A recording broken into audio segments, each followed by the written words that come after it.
Walking through the plaza was a nice way to spend the morning, and until Roshal finished her business here on Shill, they were effectively on shore leave. Aside from checking on their ship every day or so, there was nothing to do.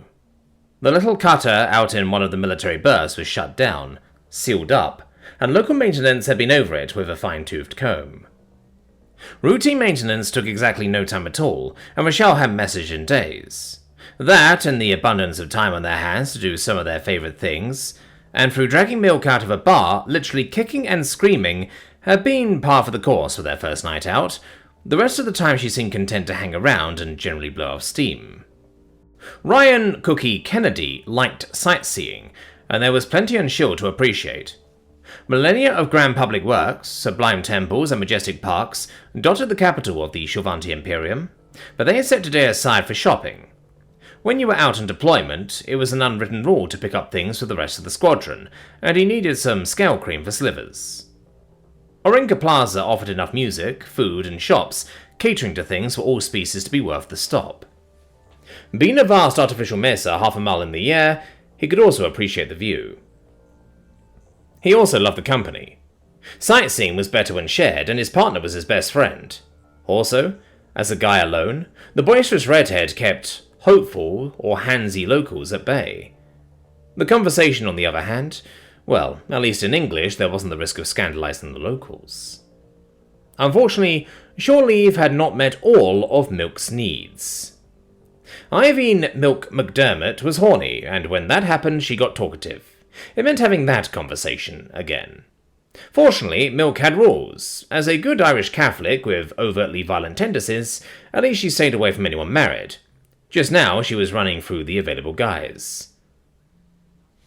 Look, I'm just saying I might do Captain Grumpy. I just don't see it. Maybe as a fling if you were desperate. I said might. Okay, it's a huge might, but consider the options. Milk was the best rear intercept officer he'd ever known, and a good Rio could get pretty clinically detached. Detail-oriented went with the job, and Milk held up her hand to start ticking things off. Okay, a little older, but the man was Navy through and through. You have to appreciate being with somebody you can talk with, right? Cookie had to admit that was true. Stable guy. Loyal. No anger management issues. Definitely someone I could have a drink with. They passed a knot of Rakiri, who gave them curious looks. Although the travel ban was gone, humans were still a rarity. Like it or not, the sight of a human male carried a rep, though the women in the pack were equally distracted by Milk's red hair, but they were polite about it and moved on. Milk cut to the chase. Not to my interest, but you know what I mean, Cookie. Just take yourself out of the picture. Gladly. Fine, but Professor Hinckley had zero game, and he was still all but taken anyway. Milk threw up her hands. That just left the idiot. Gay. There was a shop that looked like a general store, and finding scale care products was proving elusive. Milk paused next to the shop entry. What? Are you sure? Gay. Trust me, he said firmly. Or buy at the least. Besides, you don't suffer fools, and I doubt you'd ever be that desperate. Would you? Cookie gave her a long-suffering look. Absolutely not. Would you? Not while I roll, but no way in hell. Milk made a face. Yeah, nice guy, but even if I was so inclined that way, it's a hard pass. So, my turn. Let's talk about the good stuff. It had been a long trip back to Shill. Milk was definitely in the mood. No detail was ever left off the table, and the talk helped her blow off steam. Getting home to their squadron and their respective life partners was sounding better by the day. Besides, he liked the professor. Fine. Marianne or Ginger? He already knew the answer, but sometimes Milk had moods. Getting the men over with let Milk get onto what she considered the good stuff, and she practically rubbed her hands with glee. Are you kidding? The omnipads beeped for attention. The only person who called them was Roshal, and he pulled up the message. Crematory General, why would she want us at a hospital? I suppose we'll find out soon enough. Cookie looked at the time and figured the distance. Getting an autocab wouldn't be a problem. We have about half an hour. Let's check this shop and grab a bite to eat. Sounds perfect. I'm starving. Milk flashed him a cheeky grin. Anyway, who says I'd have to pick just one of them? 2 redheads together and no one noises ordinances. Yow, that'd be hot. But can you forget that sweet little farm girl act? Give me an hour with Mary Ann. Milk in a mood was much safer than milk in a bar, but sticking to English was the way to go. She definitely scandalized the locals. Zinchiki pondered the problem of delicious. Citri delicious.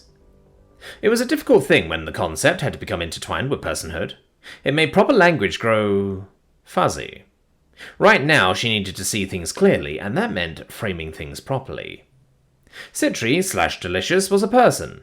Moreover, after carrying her back to the campus infirmary, Citri now considered her to be a friend/ally. While the obligation had not become reciprocal, the 17th Kahachakt cast a dim view on harming those who gave freely of themselves. To harm an offered ally was not well thought of. Worse, the 20th Kahachakt was clear. The life you took could never be returned. Killing the Urbian was simply too nebulous, but obtaining a pound of delicious was necessary. If Pass decided their courtship was frivolous, then she and her sisters would lose the only known available male in countless light years. Without a mate, their family would fall apart. They would lose themselves. Their name would be lost, forgotten. Her generation would fail, and the warband would cease to exist. And I'd die a virgin. She knew herself. The warband came first, but anyone who said they lacked self-interest was a fool or a liar. It was a bitter irony Andre/Fighter was so concerned about his family name, since he intended returning to Earth. According to Desi, the only barrier he had to a mate was family acceptance, and he thought he had problems. The idea of returning to Pesh? It would be like checking back into the prison you just escaped from. To escape from Pesh on a ship was admirable. To return. Sunchase's options for arranging a mate would be tainted by the failure. It was a terrible option, and she wanted past. The insoluble problem was that Delicious was now injured, no longer eligible to be honorably hunted. Back home in the ship, she would talk with Raikishi/apprentice, but her favored sibling lacked understanding of the Urbian option on the menu, and might blabber about her plans to Kalis. While Raikishi kept secret, so she believed there was an advantage in telling their youngest sister, she would not hesitate. Kalis/Sniper had no right to be present here on the Academy, and her uninvited appearance could cause complications. Besides, I wish to see past in one of those suits. Her next step would be to turn to her birth mother or her hahakt, but neither was an option. Her birth mother was also a band mother. If she hunted the Urbian and failed, it was better she never knew. As for her hahakt, alien sentiments aside, he'd pressed her not to hunt. And when I did not verbally accept, he gifted me his sword when he did it. And she had accepted the sword. Her hahakt was not her enemy, and deception would cost her the right to his name. Her hahakt sister was clever and adept at deception. Desi's masquerade allowed her admittance to the academy, yet she was escorting Andre, and currently was with Citri at singing practice. That left one practical choice, and Zinchiki found her in the day room. Given her need, she approached without stalking. Jax-me. The silver-maned Shilvanti girl was lying on the day room floor, surrounded by her omnipad and a tangled mass of printouts. She looked up briefly and absently waved. Zinchiki, I would speak with you. She flexed her Asaic in first-degree declarative, but Shilvanti were immune to proper communication, so she did the next best thing. It was time for small talk. You appear to be relaxing. I'm going over some sales projections. She waved absently at one of the diagrams. The pictures for the new calendar are all ready, and I'm trying to look at the gross adjusted assets calculations based on second quarter sales from the first Earth-based product. The calendar, I mean. The stack on my right is the devaluation of capital income for shield-based silk and bikini sales. I apologize. It was an odd thing to say, but her peers/allies required larger amounts of personal space, and intrusion was counterproductive to a proper interrogation. I thought you were relaxing. I am relaxing. So very alien. Jaxme rolled on her side. Anyway, what can I help you with? Unless it's the war sim. You may have cast your net in both camps, but right now the United States has to stay strictly neutral. If you want to cut a deal, you have to wait for game time. That was not strictly true, but it was Jacksme/trader's lie to tell. Zinchiki eyed the pile of charts and considered what Jacksme thought was relaxing. It was a very alien perspective. It is not a matter of the simulation. I need your help with an acquisition. Oh! Jacksme's face lit up like if Rovey, and she sat up straight. While lacking anesthetic, everything else about her posture spoke of first-degree intent. Wow, now you're speaking my language. What can I get for you? It is nothing you can provide, more a case of advice. Well, this is a first. Jacksme quickly waved the advice/debt off, though she'd verbally acknowledged it.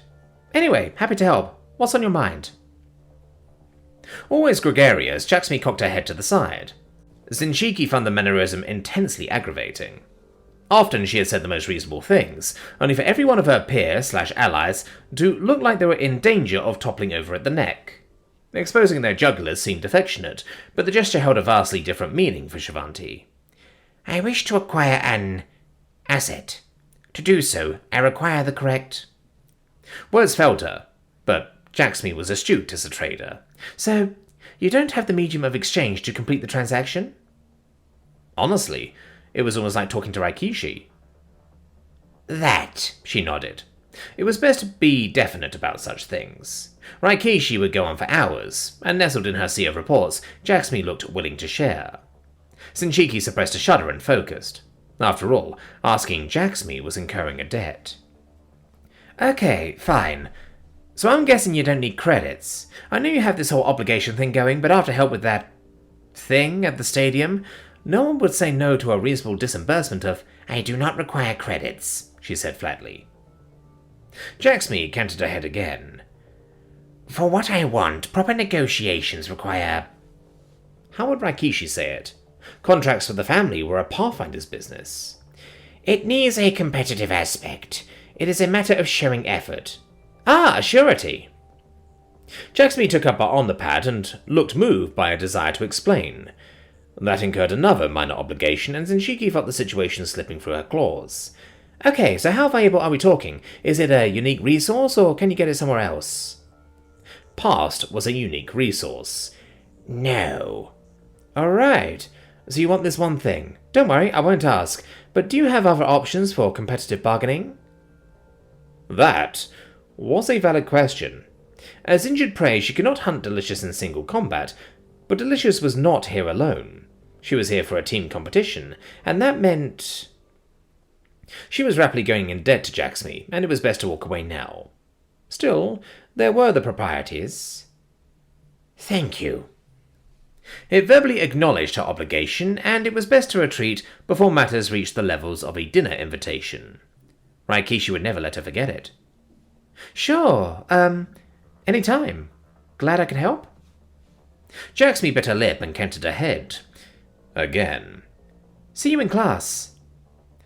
There would need to be reconnaissance, but Jacksme was right. It was a little early, but almost time to go.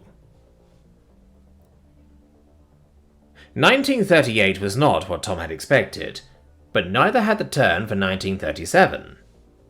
1937 saw the first edition of The Hobbit in the UK, while the US had brought forth Daffy Duck. Somewhere out there, a psychologist could probably do a dissertation. It had also seen the fall of Shanghai to the Japanese, while Europe roiled in turmoil. Not so for the girls, and Tom watched as they focused on R&D. He compared notes with Miv over the Shivanti consolidation into a global imperium. It was a pattern. Despite the economic constraints for peacetime production, no one was going for half measures. Everyone was looking for the big stick, a weapon or alliance that would settle the score, but surprisingly, none of the girls were forcing nuclear research. It was there, but their main focus was on developing an industrial base, and the toys that came with it. Well, perhaps not so surprising. The Shivanti were environmentalists, and his visit to Jama had given the matter scope. There was nothing like your nearest interstellar neighbour turning their world to radioactive glass to make a lasting impression, and their aversion to nuclear weapons went bone deep. Lasting environmental damage was anathema, but conventional destruction? That was another story. Over in the Soviet Union, Kazan and Kamara had nothing to do with Germany, while Gitri and Tandri were turning to U-boats with a vengeance. It was a visible provocation, but the pair were sticking with the Treaty of Versailles.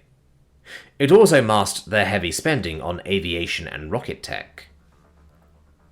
As the UK, Malondi and Desi were working with France, but Leslie hadn't shown up for class, so Kellogg was going it alone. The absence was unusual, but it was a large class and there was no choice but to press on. Hemmed in by events, the Brits were focused on a global outreach, trying to drag the United States into a tripartite pact.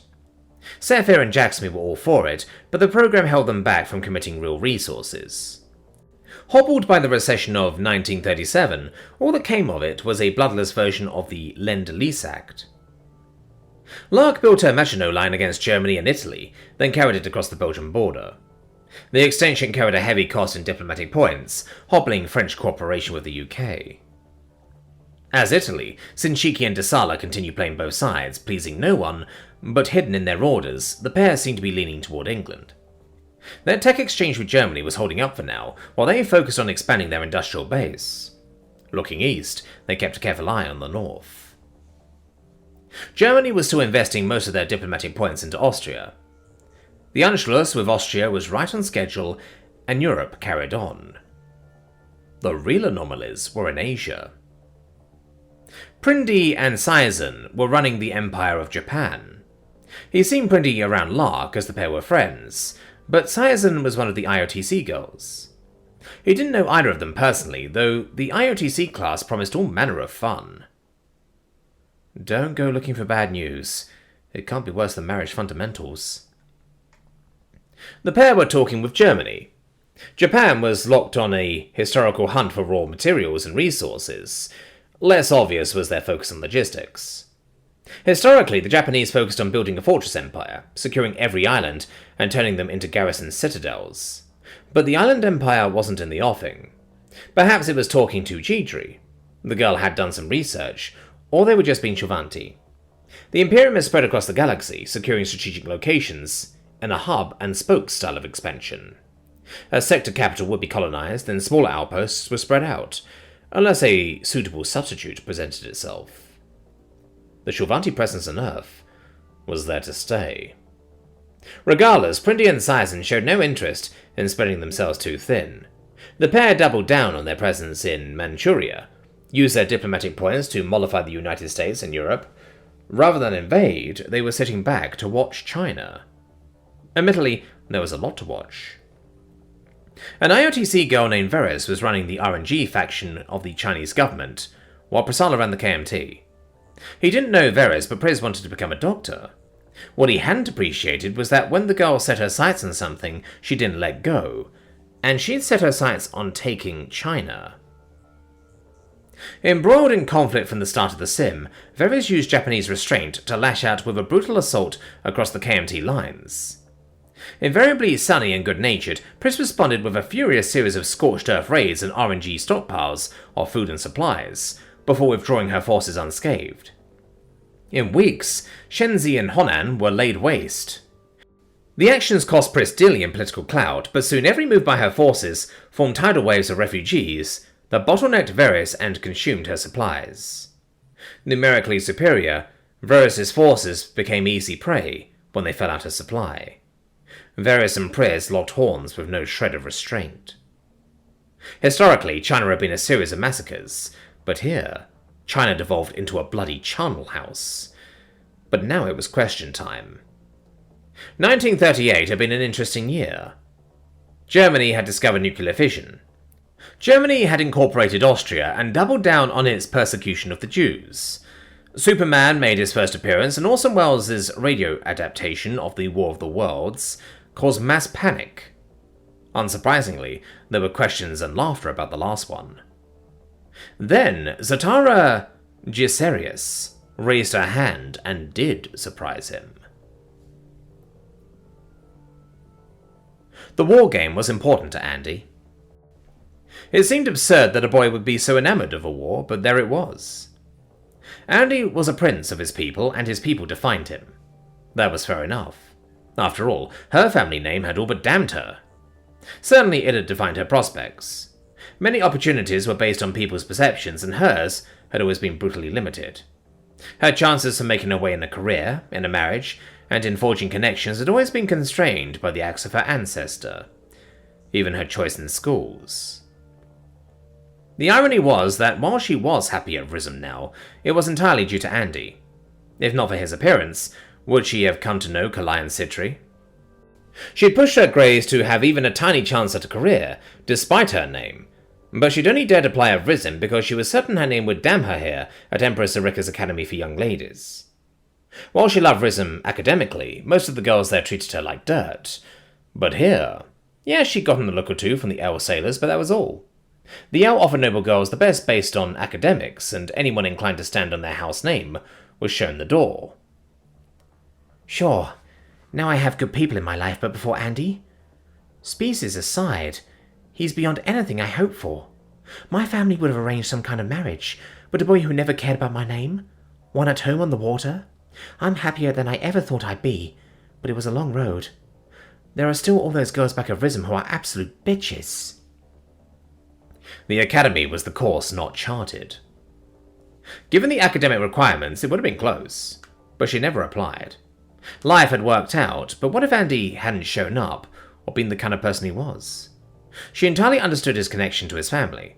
It ran in different channels and was noble. He was working to save his people, while her obligations ran like deep water. Weaving them together was like looking down into the depths. The waters beneath her had always seemed dark, while he illuminated them like the sun. Still, he wasn't exactly a conventional boy. Andy was consumed by fighting in a way that wasn't normal for a boy, or even for any girl she'd known. It made sense when she knew him. He waged life like a war, and only when they were on the water was he really free. And Andy loved war. Particularly the Second World War his grandsires had fought. He adored the stories and was avid over the movies. For his family, it had been a time of glorious purpose, and that made it personal to him. A chance to prove themselves as warriors. She wondered if Andy's grandsires had felt as strongly fighting it as Andy did reliving their memories. It didn't matter. Andy honoured their valour, and however strange it was, there was no doubt it was a part of him. So while this war simulation wasn't her thing, it was important to understand. Besides, Andy was having the time of his life. Despite the rules, he'd been giddy with excitement to get to dinner last night. If it wouldn't cause a scandal, he probably would have carried Sitri. From there, he descended on Sephir Detain and Jaxmi Chalksa to talk about carrier power in the Pacific, and his favourite trinity of Halsey, Nimitz, and King, who was not of the nobility. Satara understood the weight on Andy. The glory he took in this second War of the World, which was not the H.G. Wells War of the World. The thing she did not fully grasp was the way others had treated his people after that war. He wasn't evasive, but it felt like touching an open wound. Earth before the landing was something he seldom discussed, and he'd lost so much during the Imperium's arrival. His point of view was painful, and not at all Kalaya's image. Her view of Earth had been a daring adventure where things got complicated. One thing was clear. If she was going to live there, she needed to understand Earth. She had no doubt she wanted to be with him, so it was like planning to win a race. You checked the weather, learned the area, and charted a course first. And I'm in this to win.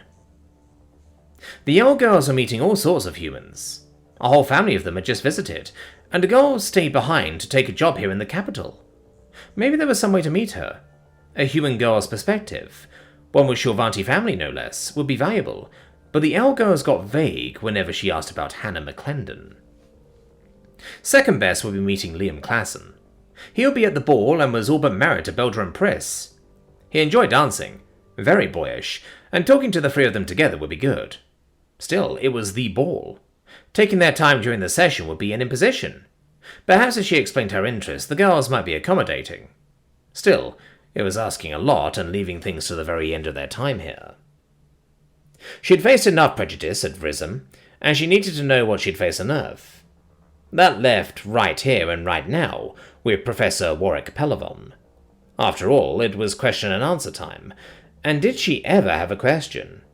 Standing to ask a question wasn't necessary in this class, but she did so anyway. Professor, I know this is stepping outside the simulation, but I'll hope you answer since I'm a visitor. The Earth was shaken by this war, and you say it was formative in everything that followed. When you look at Earth before the Imperium and the way it is now, do you feel like a stranger on your own world? Tom blinked and took a sip of water. Before coming to Shill, his life had been... what? On hold? Stasis? Afterwards, everything had been turned upside down and inside out, and while plenty had asked what he thought of Shill, no one had asked that. Maybe it was the assumption that life was better under the Imperium. Materially, yes, even if standards had taken time to come up. He had friends who were alive thanks to Imperial care. But the awful fallout from the war, the Shovanti carpetbaggers and villains had taken a toll. People on both sides of the fence had done things. I did things.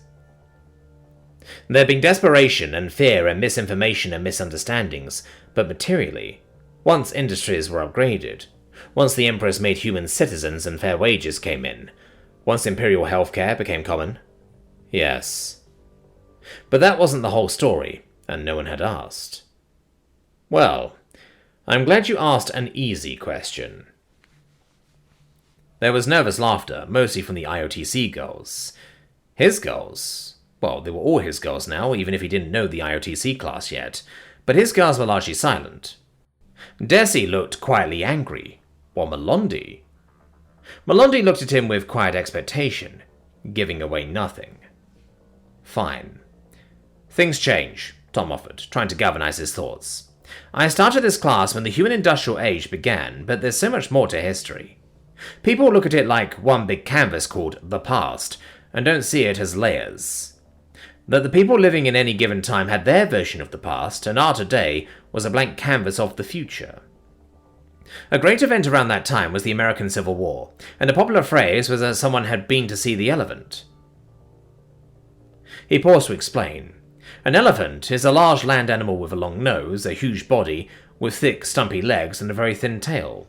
The story was, if you had three blind people feel different parts of the elephant, they'd say the elephant was three very different things. Seeing the elephant meant gaining an experience, even if you weren't always sure what it was. For war veterans, it meant they seen something vast and huge, and not something they wanted to see again. When the World Wars came, no place on Earth went unscathed. It heralded the proliferation of nuclear weapons. The war sent every man, woman, and child to see the elephant. Tom wasn't sure if they understood. They looked grim at the mention of nuclear weapons, but did they understand? Possibly. Still, that hadn't been the heart of Satara's question. So, the world I knew, things move on. The 1940s saw a war of competing ideologies, and I think things began to change in the 1980s as our politics started to become more ideological again. That was a foreign idea to the girls and merited discussion. Human history was frequently cyclical, at least in the West, where people tended to learn by exploration. In the East, where the focus had turned to learning by rote, things had been linear. The history of China alone was 5 millennia of a rich cultural tapestry, yes, but an almost singular worldview. And the Shovanti mindset was very linear. By the 1980s, many conservative elements started turning back to increasingly ideological points of view. Like it or not, it was an unpalatable truth, one more than he wanted. The weak would paint humanity as monsters, so he chose his words carefully. You see, the people in governments who served in the war and lived and understood the immediate post-war years, these people possessed a determination that never again would we allow ideology to cause indivisible factions. But as they retired from public life, a new generation who lacked those experiences came in. They brought a more ideological view, and their focus on ideology over consensus started to grow. Satara cocked her head. But sir, do you feel disconnected from it? Okay, so the answer was a miss. It lacked detail, but he hadn't planned on giving his life story. Now Andy was looking on with interest too. He was a good young man. Tom liked him, but his world revolved around his life. To be fair, when you were young, that was how it was. Tom knew his life had moved on, while the young women and man before him were all taking their first real steps into a more complicated world. Well, it's difficult to be disconnected from the events that formed your entire life, so I don't... But before the Imperium arrived, over time I saw the basic underlying principles people believed in change. Priorities shifted, and many things became important that I didn't think should have been. So you saw these ideologies take control? Satara hadn't yielded the floor. It's just, I'm very interested in moving to Earth, and I want to understand. I know the Imperium is making big changes, but I want to know how things were when we got there, so I have some context, I guess. Why did ideologies take control and start to gain sway? Well, wasn't that the hammer meeting the nail? Jacksmith cocked her head, and he owed them an answer. And maybe I owe it to myself. Well, there were more of them. It was as simple as that. That was unhelpful. I mean, in the period after the war, of course, we had liberal and conservative elements, but there were two big differences. One, extremists knew they were a minority, and they exercised restraint so they could be relatable to the majority. That changed, and I think for the second reason. The Assembly of Nobles was a relatable body, far more like the British House of Lords, while lacking any House of Commons, but it was a thread, so he drew on it. You see, in the years after the war, people were informed. They valued reliable, factual information as a path to progress in a way that hadn't been seen since the Gilded Age. Though I still didn't get my damn jetpack. But facts are optional to ideology. Belief can exist in a fact-free zone where truth can be inconvenient. The war generation was very political because they understood the vast ties of events could have profound effect on their lives. The younger generation lacked that understanding, and their involvement in politics diminished. Voter counts dropped. Party sizes shrank, and who was left? The most devoted members of any movement, because those that remain will always be those most convinced of their philosophy. So they became an ever larger percentage, and yes, more vocal and extreme. Kalai bit her lip, then asked, "Is that a problem in how, things got?" Something was driving Kalai's questions, but he still couldn't pin down what. It was something to bring up when they talked. Well, it was a problem across the spectrum, but I do think because the liberal elements were tacitly tied to the population as a whole, they retained far more restraint than conservative elements. I can tell you this. In 2019, I did not enjoy the forces in power. I did not agree with their views on the cavalier way they treated the truth. I thought they were doing terrible things by putting short-term gains over long-term prosperity. Extremism is a detriment to any people, driving away those who might want to be involved in a process vitally important to their lives. And that was that. Mostly. That was the situation when the Imperium landed, and now humanity is ruled by governesses, who are imperial nobles. And while the bans on human goods and travel have recently been lifted, as you can see by Mr. Shekleset and I being here, humanity went from wide political involvement to limited political involvement to suddenly having no involvement in our affairs. We had no option in the matter, and while that's changed enough to make many humans content, that isn't the same as happy. I'd like you to imagine dissolving the Assembly of Nobles and going under direct rule by the Interior. That caused a stir, and he didn't look at Melondi. Miva told him the rumours about Princess Edwina and Melondi's father. Solani told him that he'd become a father figure to her. Maybe that was true, and maybe it wasn't. Why hadn't Prince Adam taken that role? It wasn't the kind of question you could ask. Maybe she just needed what he could give her. Maybe. And maybe it was all just ego, but it felt like his work had become so much more than showed the best side of humanity, particularly now, while he was teaching about humanity at its worst. Tom tried to draw the question to a close and hoped that was enough. Then Melondi raised her hand.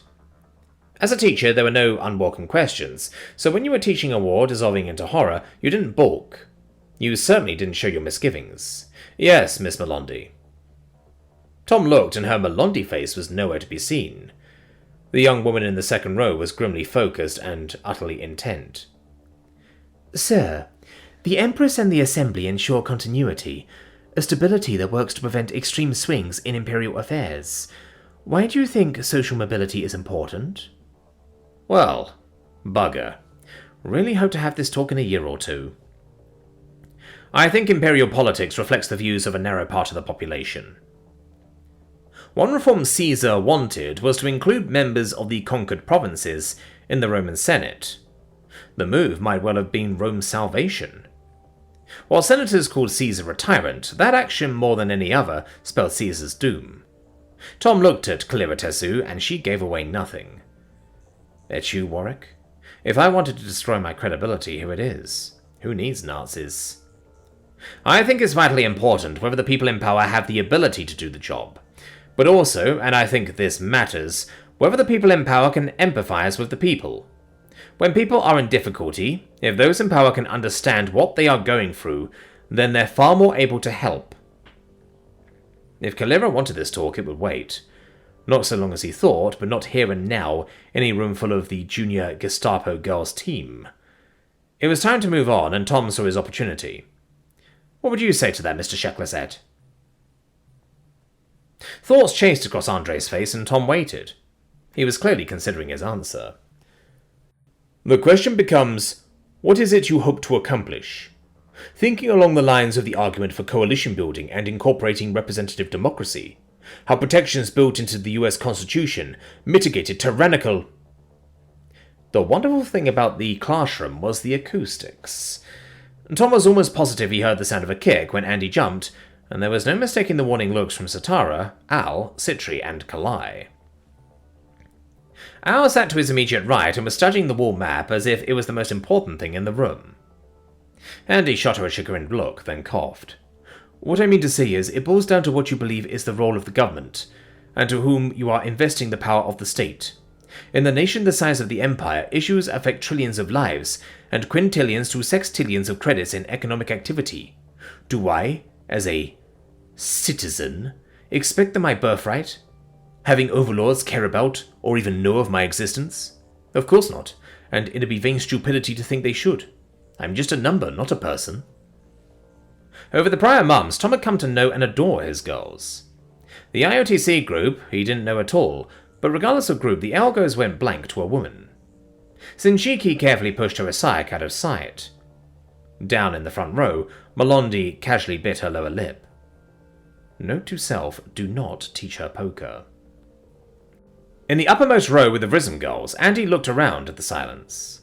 That being said, Professor, we came from a land where our leaders were at least nominally selected from the general populace, and not a titled and inherited aristocracy.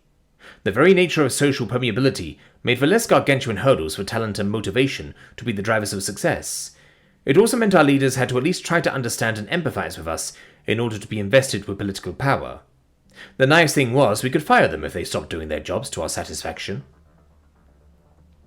Tom didn't know tribal politics, but there seemed no value added by pointing out that federal elections had usually been won by who had the money.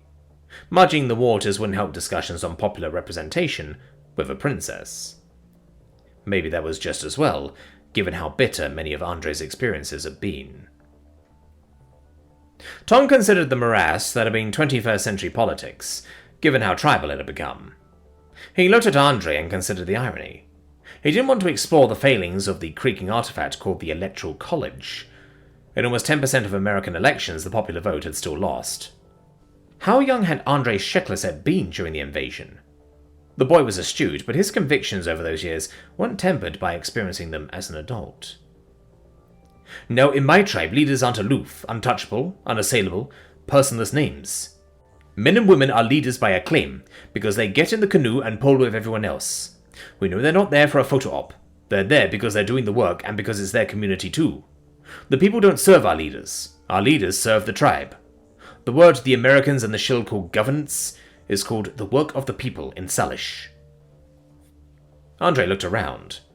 From the back row, all Andre would see were rows of heads.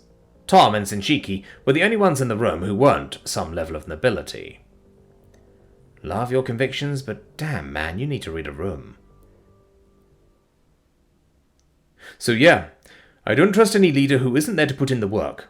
I won't trust any leader who's never been to my home, doesn't know and has never seen the land or the work that goes on there, and never bothered to try to be a part of the community, and then tries to tell me how to run things. To us Salicians, those are the worst Huan-Itums. Still on his feet, Andre looked around. On the other hand, as a guy, those social restrictions are a lot more relaxed for us than they are for women. Tom wondered how much of the girl's laughter came from frayed nerves. He was still wondering when he saw Ganya slip in. The head administrator motioned to Miv, and they stepped outside.